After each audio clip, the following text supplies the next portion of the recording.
Welcome to the 2020 edition of the Queen Sofia Spanish Institute Translation Prize. My name is Patrice Degnan, and I am happy to be able to, on behalf of the Institute, welcome our 2020 Translation Prize winner today, Mr. Philip W. Silver.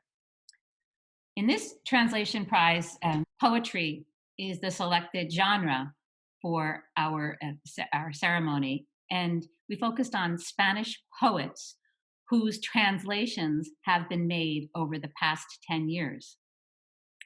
Our reading committee compiled a short list of 20 candidates, 20 books. And this year's reading committee consisted of 3 people: Lila Famborain, creative writing professor of Spanish at NYU; Alan Young, the 2018 Translation Prize winner of the Queen Sofia Spanish Institute Translation Prize; and Leslie Harkema, assistant professor at Yale University. This is the 3rd edition of our Translation Prize. It's a biannual legacy activity of ours and a cornerstone of the Institute's reach and objective to enrich Spanish speakers and Spanish literature and the art of translation to American audiences. The importance of the insights between cultures is represented beautifully by translation. And today we'll be able to get a closer understanding of it by this interview that's going to be coming after my little talk. I wanted to mention the original event was going to be held in Hunter College, the legendary FDR house, but because of life's changing circumstances, we are doing it online.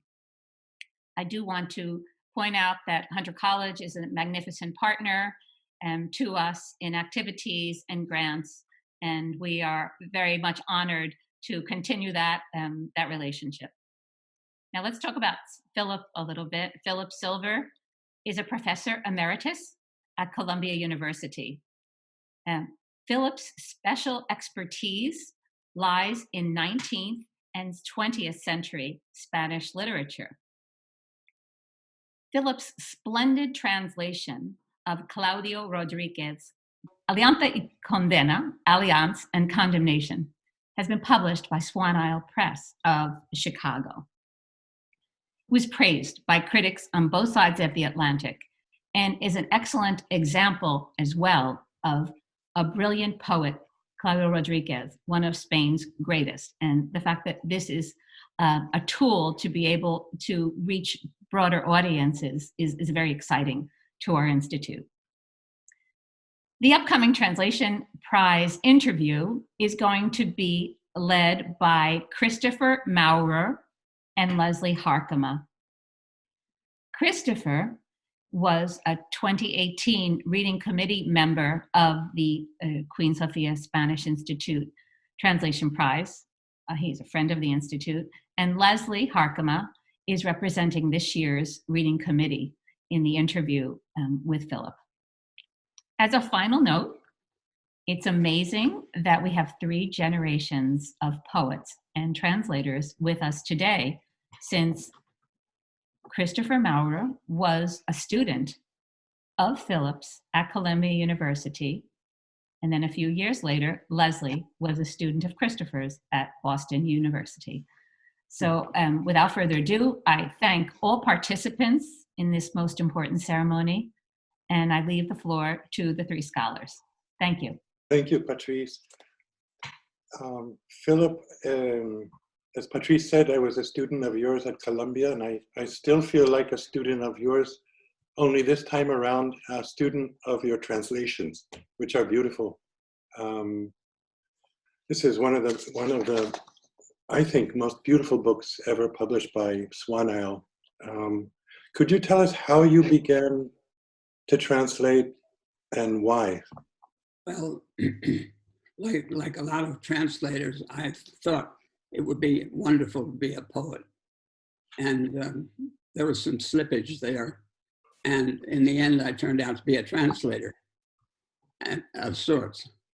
And I'm very happy that I did, because I met some wonderful people. The first book I translated was by Ferrater Mora, who was at Bryn Mawr College, and it was a book on Unamuno. Then I went to Princeton, and the rest is history. Was this your the first book of poems that you translated? Yes, it is. Wow. I never translated. Well, I did poems before. I translated poems by Luis Cernuda, and one was published in the Texas Quarterly. It's quite a long poem. But aside from that, I don't remember any other. Wait, a sonnet by Baudelaire at the beginning, but nothing else. Could you tell us what it was like working with Claudio Rodríguez on translations, and what were his thoughts about translation and his role as a consultant on these translations? Well, the answer is a fairly short one. It sounds like a diversion, but it isn't. In 1972, I was at Oberlin College, and we started a literary magazine called Field, which is still going today. And David Young, the poet, was the force behind it. And I contributed a translation of Claudio's, of his work to the first issue. Well, actually the second issue. And it's called Rain, and Grace. I didn't meet Claudio until 1976 or 8. But then we struck up a friendship, and I have a quick quote from one of his letters to me. He sent me one of his own poems to vet, and of course that was that was kind of a surprise, because I considered him one of Spain's outstanding poets. And he said that because whatever I said about his poetry, he said, the poem, Rain and Grace, is both intricate and complex. And then he said, I see you communicate with my poetry as we communicate through our true friendship. And that was it. That was all. There was no hands-on. And besides, he died before we really got around to starting these selected poems. So I decided on my own several years later to decide on one book and do one book on my own. So actually, he was hands-off, and the intimacy and the friendship between translator and poet was what he valued most. What a beautiful sentiment. The true friendship of translation it makes me recall something similar that the poets Miguel de Unamuno, who you just mentioned, and Joan Maragall, how they describe their relationship as translators and poets. Yes, Leslie. Yes. And it's a pleasure for me to meet you virtually. I've been an admirer of your criticism for a long time, and I've had the privilege of reading your translations as part of the reading committee for this prize. Wonderful. My question for you relates to kind of the sense of hope that pervades the collection, Alianza y Condena, Alliance and Condemnation. I think this can be said of Rodriguez's poetry, but especially in this collection, there's a constant, clear-eyed sense of hope in the present, even at times in the future. In the poem, Not a Dream, Lo que no es sueño, that you translate so beautifully, Rodriguez says, even now when we're overrun, sorrow is a cloud, but joy is space. sorrow is the guest and joy the house. And those lines, that poem struck me as so poignant in our current moment during the pandemic, when the cloud of sorrow seems to be very present. And I wonder what you think in broader terms about how this collection speaks to a contemporary audience today.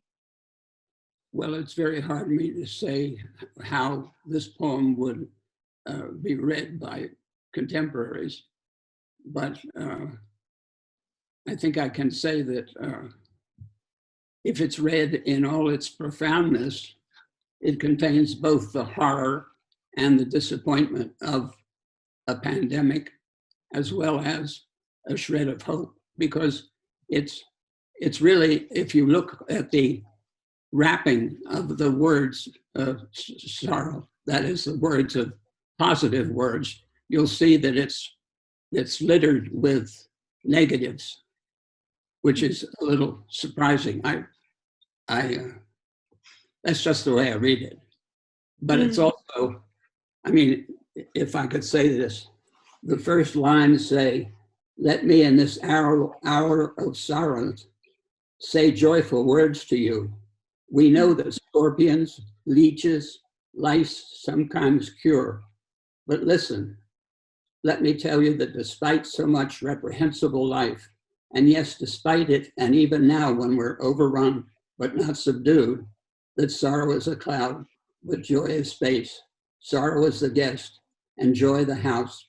Sorrow is honey, the symbol of death, and joy is bitter, dry, new, the only thing that truly makes sense," and so on. And also is that the title is has to be read very carefully in the text, in the context of all the poems, because he really does mean that it's about alliances and about the condemnation. It's got both. It's double-edged, and he really means that. That goes very profoundly into his poetics. This double trouble. Right. Philip, could you read the rest of the poem? With wisdom, let me say. Sure, pleasure.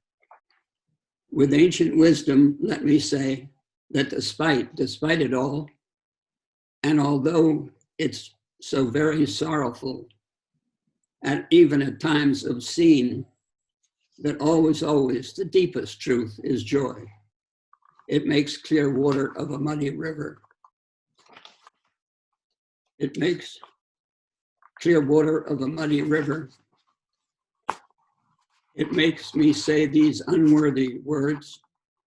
It's what comes as night comes, and as morning comes, as waves come to shore, irremediably. As waves come to the shore irremediably. Is there a poem of Claudio Rodríguez that you especially love and could read to us? Yes. In this collection? I know they're all your children and so forth, but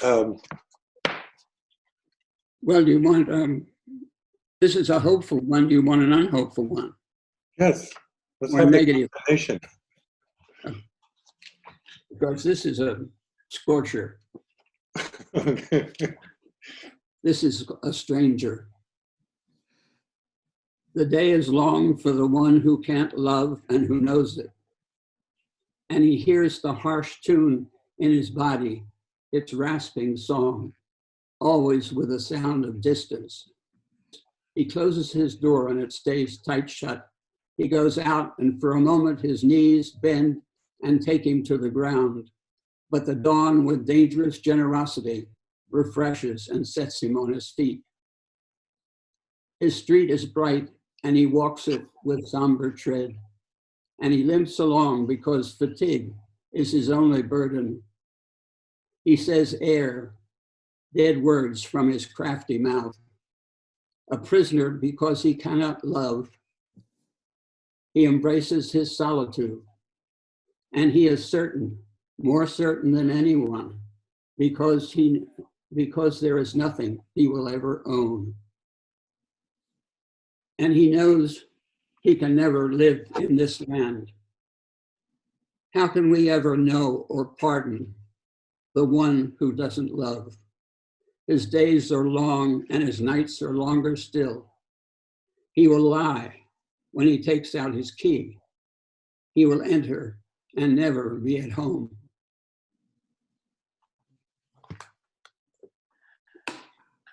Yes, I want to applaud. You see, that's the condemnation. Yeah.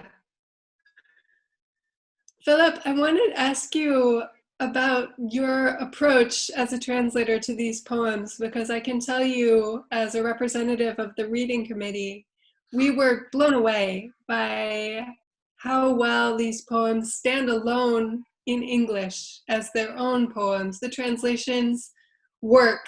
You have this beautiful edition with the side-by-side Spanish original and the English translation, but we could really go back and forth and choose whichever one we wanted. And I want to ask you how you approached creating a kind of oral structure within your English translations. They're not exact copies of the oral structure that's present, the rhyme scheme, the rhythms that are present in the Spanish, but they work. And I'd love to know what you prioritized, how you approached bringing Rodriguez into English. Well, the first thing to be said is an artistic and a mechanical thing, and that is that my stepdaughter is an editor of Fundamentos, and she did the layout. And so she had to work with the run-ons, that is the extra sentences. And she did a very wonderful job of balancing, I think, everything. Now, of course, Spanish metrics is incredibly dense and complicated. Claudio, when he was a young, I don't know, he must have been in school. He had a professor who taught him Latin metrics, French metrics, and Spanish metrics. And that's clear in his first book that he began to write when he was 17. It's perfect metrically. So that's part of it. Now, it was impossible for me to do anything like this in English. My own shortcoming, but I think anybody, you'll see most translations are not, they're not perfect, unless it's clearly a sonnet book of sonnets. There are many wonderful books of Baudelaire where the rhyming is perfect. But in this case, in the case of Claudio, I could never have done it. And so what I did was I used the old English alliteration, so that you'll find that in the intralinear and the extralinear, or intra and intralinear lines, I added alliteration so that there would seem to be a carryover from one verse to the next, and from one word in one verse to the next word in the verse.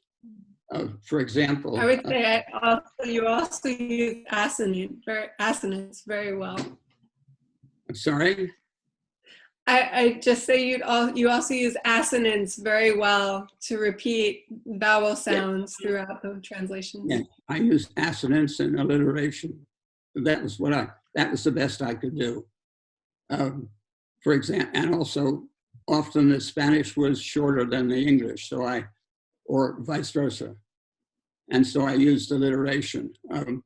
For example, a poem called Foam talks about ashes, and I put in the airiness of ashes to fill out the line, and also to provide alliteration of two A's in the same verse. But that's all I did. that's about all I could do. Well, you do it very successfully, I must say. And if, Christopher, if I may ask one more question, just, I wonder about the difficulty, if there is any particular challenge of translating poetry that was written during Franco's dictatorship. You talk a bit about the oblique ways in which Rodriguez comments on that atmosphere, that situation in his poetry. And I wonder if there are challenges for you as a translator in rendering that obliqueness. Well, he was from Zamora, and Zamora had a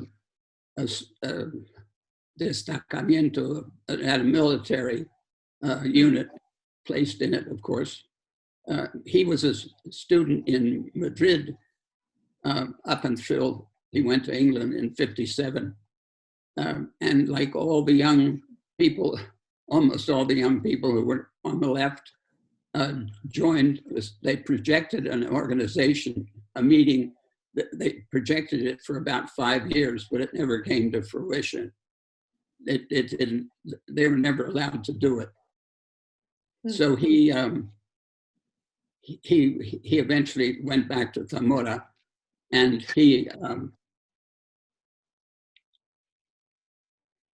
wrote his poetry, and he was watched because he'd been in this students gathering in Madrid. So there were policemen in Zamora who kept an eye on him, and he was very much conscious of that.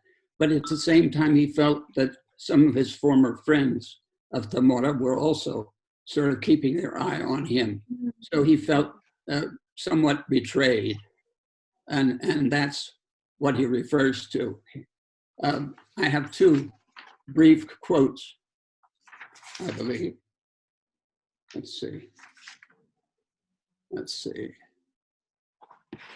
Yeah, here we are.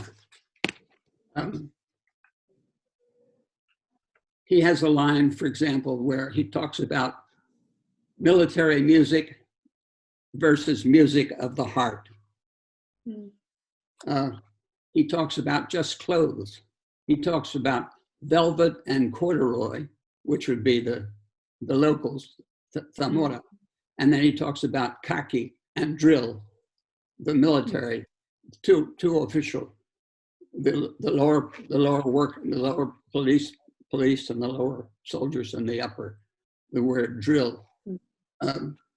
That's what I meant by obliqueness. It is quite oblique. And he talks a lot about, a powder keg. It's very indirect. And so he had no problem with the censors that I've ever heard of.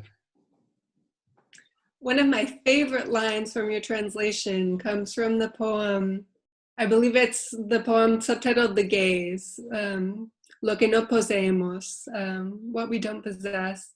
And there you translate, you say, or in the poem, Rodriguez describes precisely what you were saying, the people who look at him and he's not sure about anymore, his friends from Zamora. And you translate one line saying that they look at him, hexing me on the sly. It's a translation of the Spanish, mal de ojo. And I just love that. Hexing me on the sly, yeah. Well, there's also a lot of witchcraft in Zamora, so it may be military witchcraft, probably. Well, that's a good question. I like that. I like that very much. I was just wondering about the presence of traditional verse in his. Well, there's no question about that. He did a study of the children's songs in Zamora, in Castile. That was the special thing he did, and it was his, well, call it thesis at the University of Madrid that he read in 1957, and it was, I'm sure it was a rigorous job. He quoted Piaget, as everyone did back then, things like that. Well, I would say that he was well aware his whole life of Lorca and the generation of 98, of 27, and that he admired them, especially some of them. Gerardo Diego was a favorite of their youth, and he particularly liked Guillen. He liked the first poem in Cantico, especially. Yes, they both have their poem about the dog. The asa, the handle, and he quoted that a lot. Wow. Yeah, I can really see that. Yes. Yeah, wonderful. He picked, but at the same time, you see, in the university, he and some other students hired an Italian professor, and they studied Montale, for example, in the university. He went to England, and I'm sure he was able to speak English to a certain extent, but he read Shakespeare. He quotes Shakespeare. There are allusions to Shakespeare in the poetry that I read. He talks about my love and my ease. He talks about, there's one of the poems called Foam, Espuma, ends with about 4 lines that are taken right from Leopardi. He was an immensely erudite person. He lived with the Saint Teresa and Saint John of the Cross's poetry and prose all his life, really. They were like bedside reading for him. Philip, could you read another poem, Sunflower? I have in my copy, I marked read. It's a beautiful poem. Sunflower, page 61. This, of course, is Girasol, Sunflower. This pretty face, this lap that was a flower and is suddenly pregnant. And I love it and now hold it close. And its simple, luminous rotation, its dance that's a harvest, enter my soul this September noon. And I am fortunate now because brave, sightless sunflower, I needed you so with your gesture of forgiveness. After that sunny campaign of haughtiness, your head hanging down, overwhelmed by the mad enterprise of all those seeds. Of course, the sunflower seed in Spain is like candy. Pipas. I'd like to read some more if you like. Any other questions? Please. Any questions? I have one more. Shall I ask it and then you can read again? As we're seeing here, you know Claudio Rodríguez. You've known him in so many ways, through friendship, through your own criticism, which you obviously know a great deal about his work and his life, but also through translation. And in reading this poem that, again, I really love, Lo que no poseemos, what we don't possess. At the beginning of that poem, the lines start in your translation, because we don't possess, we see. And that strikes me as such a wonderful way to talk about translation. When you translate someone, a poet especially, you see perhaps new things. You're given a freedom in the fact that these poems don't belong to you. And I wondered what, if anything, what new things translating Claudio Rodríguez allowed you to see? Well, in a very selfish way, you feel that you become a little bit a co-owner of the poem, which is not true, of course. But again, as far as the interplay of alliance and condemnation, this poem has a subtitle, The Gaze, but gazing and seeing are themselves have to be deconstructed completely, because seeing is not exactly what it sounds like. Can you read the poem? It's pretty long. Yeah, it's a poem that has two parts. Yeah. And the second part does shift the gaze a bit. Yes, you're right. This is part 2. The mysterious, unfailing youth that of all that exists, its marvelous eternity, knock again with bruised knuckles on these captive eyes. For a long time, how well I know the reason now, it was all the same if I saw flowers or a wound, traps or a caress. But this evening has bared my loneliness, and I see with a different gaze. False, indifferent friends full of slogans, rich in propaganda, but not in song. I myself who failed, so many cities' coats of arms, shaped from the clay of avarice, so many covetous people who in spite of myself I love, hexing me on the sly. And I stayed there among their nasty winks, waiting for the moment, this one today. The last light trembles in the air. It's the hour when our gaze turns winsome and virginal. The hour when at last, face radiating shame, I look and exchange my whole life for a gaze. The one now far away, the only one that will do, the only thing I need these two eyes for, the gaze that no one knows. Owns, excuse me, the one that no one owns. Now, there are several interpretations to the last lines, and I'm not sure which. He told me several different things, but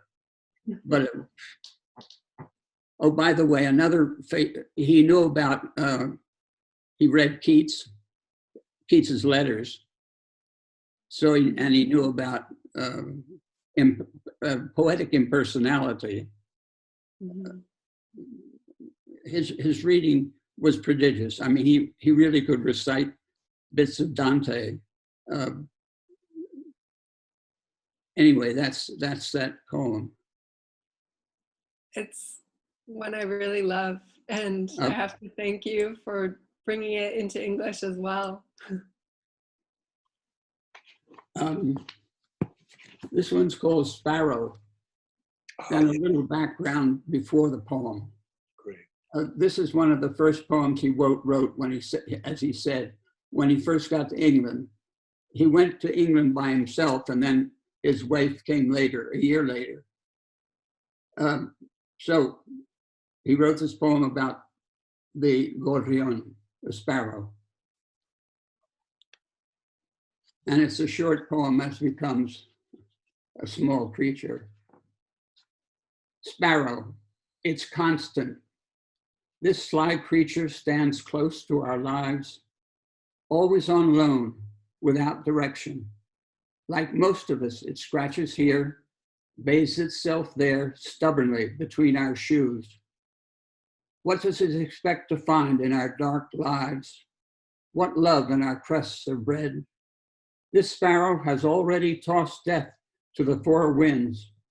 It could have flown off, but remained here below, confident, dusting its breast in all the dust of the world. Wow.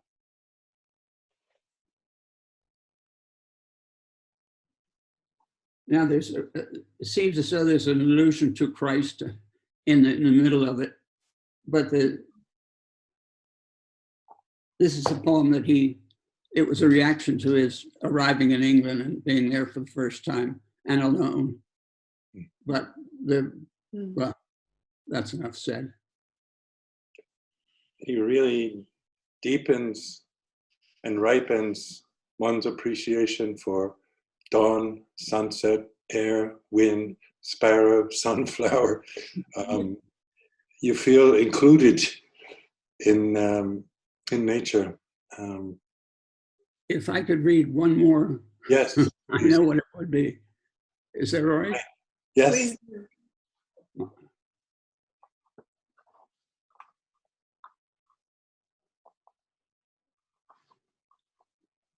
Now, light from the very first book by Claudio is absolutely essential to his work. He even, like the mystics, saw light at night, you know. Mm. And in that sense, he owes a great deal to St. John of the Cross and to St. Teresa. This is called a light, this light.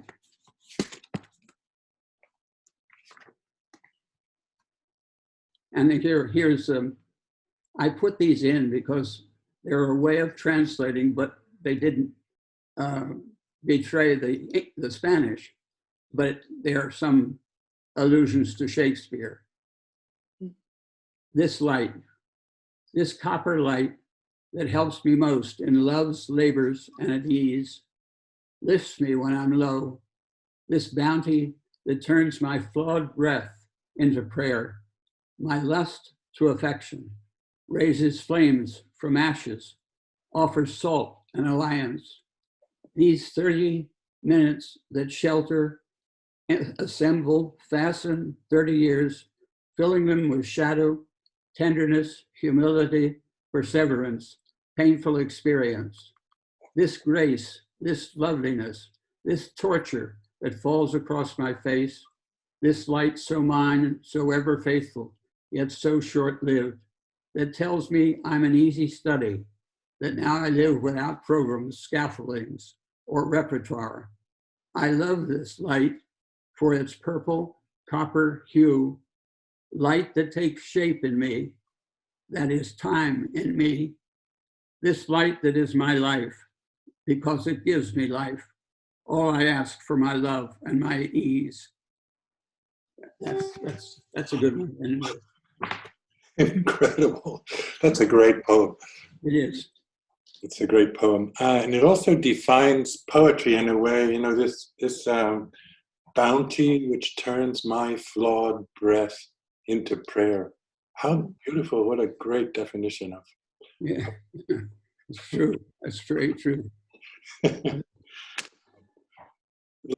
I really have to thank you for this collection and for the opportunity that you've given me to spend time with Claudio Rodríguez and get to know his poetry. He's a poet that maybe isn't taught very much today, and he's someone that I hadn't read very much of before I had the opportunity to read your collection.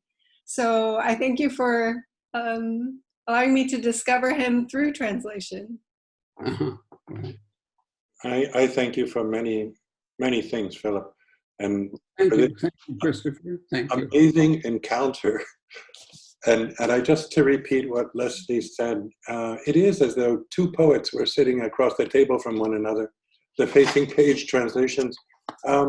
These poems are no less, I'll say that, heretical. No, these are as absorbing as the Spanish ones. And I never feel that I'm reading a translation, not because they are smoothed out and ironed and pressed, but just because there's such verbal play in the translations that,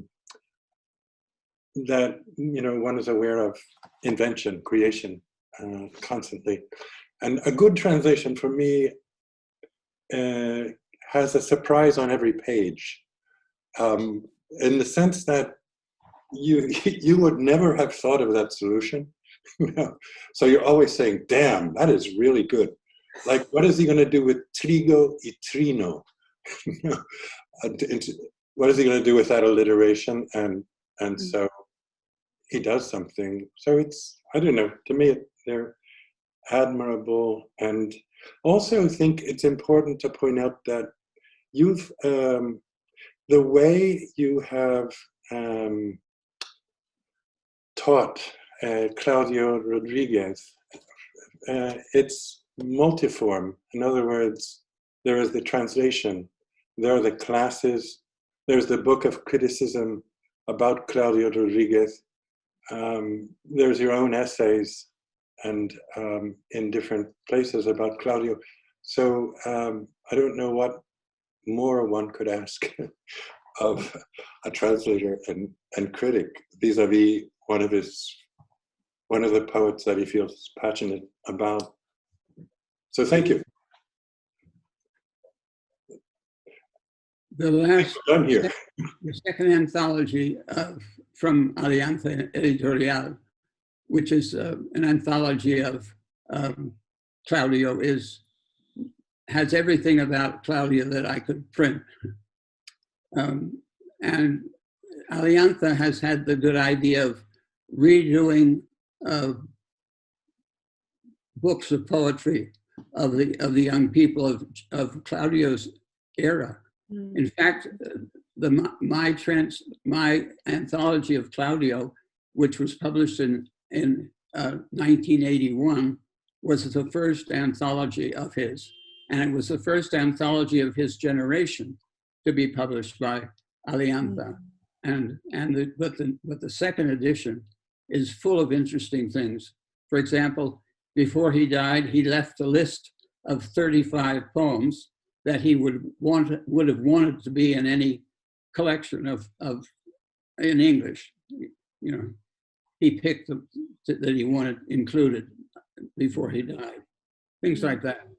I guess that's what I hadn't mentioned is the importance of the anthology, both the anthology of a group of poets and the anthology of a poet's works, the selection of his works. And I think you orchestrated a book of essays on Claudio Rodríguez that made an impact in Spain and in the US. It should have. Yeah.